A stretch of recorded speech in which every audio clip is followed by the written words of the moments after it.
Hey guys, it's me, Sabrina from Online Help Guide, and today I'm going to walk you through how to see who viewed my TikTok profile.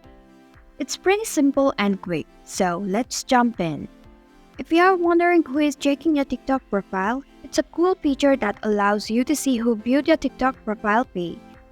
Let's open up TikTok application. Then let's go to your profile page by tapping on the profile icon at the bottom right. Once you're on the profile page, you can see an icon right beside hamburger menu. Tap on that icon. Under this option, you can see who viewed your TikTok profile. And this is how you can see who viewed my TikTok profile.